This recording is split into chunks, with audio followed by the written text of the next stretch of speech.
Hey guys, welcome to the SEO Andy podcast. The SEO podcast with me, Andy Kinsey. We got one topic to start our discussion with today, and it's Google's update. They're removing FAQ rich results and also how to rich results from search. They're saying it's going to take a week to do. And I really wanted to jump on and have a quick discussion about how it's going to affect not just results, but the wider web and what it means for you. And the reason I wanted to do this right now is actually it will have a really big impact, but probably not in the way most people think. So Google has said that going forward, FAQs and this is particularly those that come from structured data, and the same for how-tos, will be removed from search results unless they come from really specific high authority websites. And those, it's pointed out, will be government websites or health websites. So this is, for example, .gov.uk website or .gov in America, or, for example, NHS websites in the UK, and the same elsewhere around the world.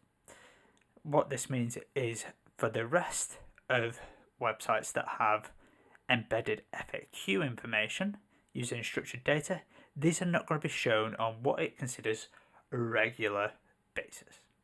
What that means in reality is likely that unless you're really high authority, it's probably not going to show at all. And Google has gone on to say that the eligibility for this will be considered automatically.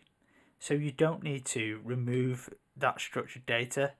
You can just leave it there. And if you've already started developing a website, or you're going through the process with your developer of setting out what developmental things you're going to put into your website, you don't need to start stripping it out, going through your scope of work.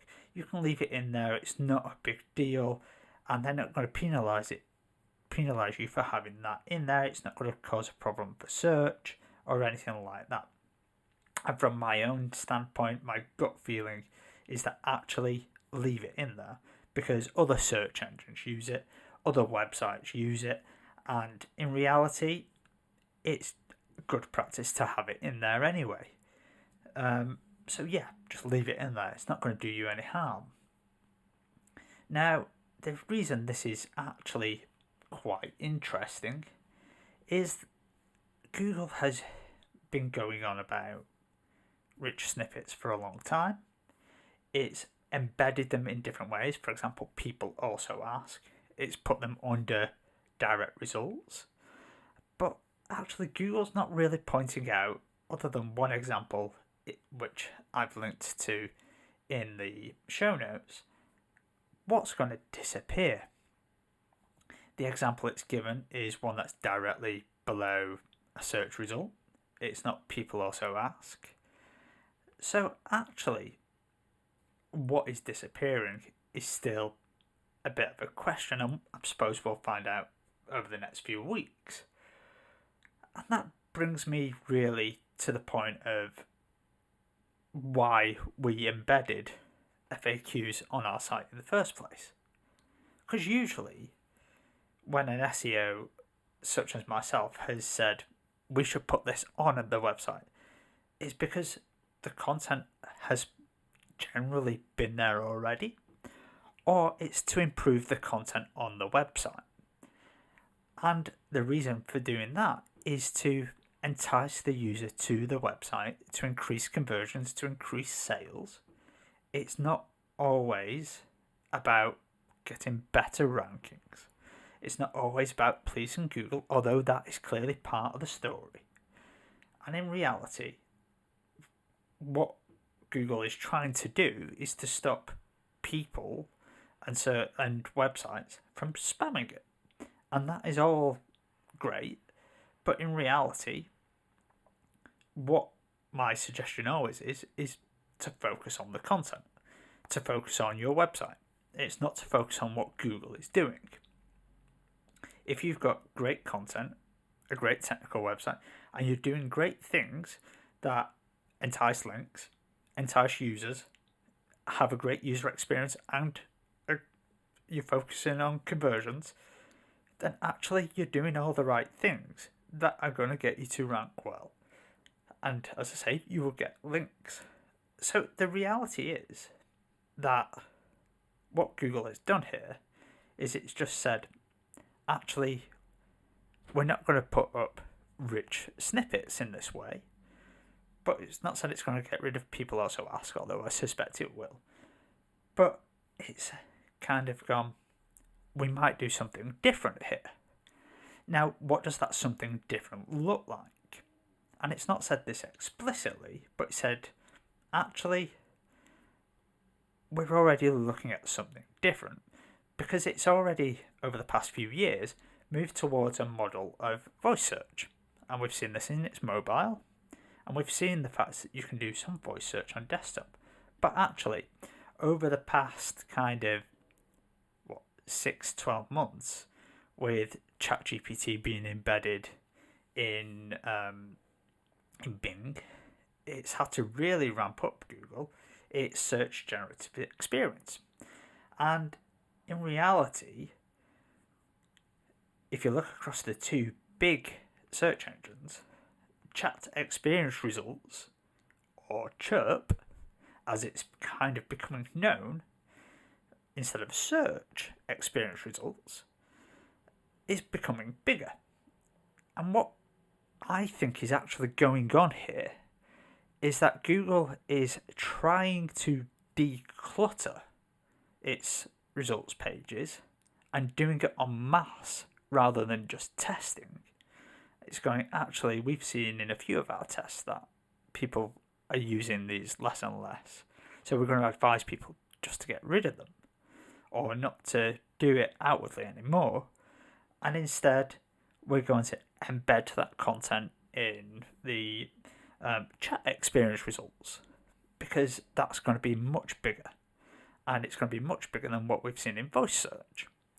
And that generative AI set of results is a much bigger set of results because it's based on its natural language processing, and it's based on your entire content and not just questions. And that makes much more sense as a way of doing things. And if you think about, if you've ever used ChatGPT, it's the way everything there is kind of based. It's based on questions. It's based on you asking it to do things. And all chat experience results pages, whether it's Google, Bing, or as I say, ChatGPT, you're either asking it to do something, for example, solving a maths question, or you're asking it a direct question. And in reality, it can be as simple or as complex as you like. So Google is now getting rid of those FAQs and the people also ask sections, because you're going to ask that question directly, or you're going to ask it in a roundabout way, and it's going to figure it out through its natural language processing, or asking you to ask a second question. So Google is going, actually, we don't need to do this. We don't need to have the people also ask. So it's kind of taking that stage away, making things a little bit easier to understand. And actually, the integration of the knowledge graph into that as well already makes it much easier for Google to do that. And the other thing is that the people also ask kind of section has already been built into the generative search AI. So if you ask what is something, it'll give you a result as a paragraph or two of text. You'll see secondary questions underneath that it thinks people want to know or have already asked. And on the right hand side, you'll see some search results. And that's usually where it's generated that set of information from. Sometimes in quotes, it will have gone, yeah, this is directly from this. But often it's kind of a bit of a mishmash. So yeah, it's really good, and it's suggestions of following up with an answer. And I think that's where this has come from. Google's going, we want to focus on generative search. It's a clear focus of where things are going for Google, but I wouldn't rule out Google going, actually, this isn't the be all and end all. We're kind of not sticking with this kind of layout where it's stuck to the top of the page, and instead we're going to do something slightly different. Because for me, I'm not 100% sure that everyone wants 2 paragraphs of text explaining something. I think lots of users would rather Google not do that and send them to another website. I don't think everyone trusts Google, just as they don't trust Bing. There's a reason Google is the top dog. It's because they trust them more than Bing. Same with Yahoo, and it's why Lycos basically died. The reality is just because they're the most trusted search engine doesn't mean they are trusted over other websites. It's why Google ranks websites. They do it on authority. And the reality is I don't think that Google is going to find it is top dog when it comes to this. I think they will still find they need to be very clear on where it's got this information from. And I also think that Google will be very hard to push users in a certain direction like this. And I think we'll see questions and answers coming back in this way. And I think Google, it already says at the top of some of its generative AI, quality may vary. I think it's true across all generative search. I think Google's going to have to be very wary of this. So, yeah, that's where we're at. If you've any questions about this, if you want some advice about what you should be doing with your structured data on your website, or you need any advice about this, get in touch. Leave a comment down below on the YouTube. Get in touch via the SEOpodcast.net website or over on SEOandy.com, where I am the SEO consultant. I've been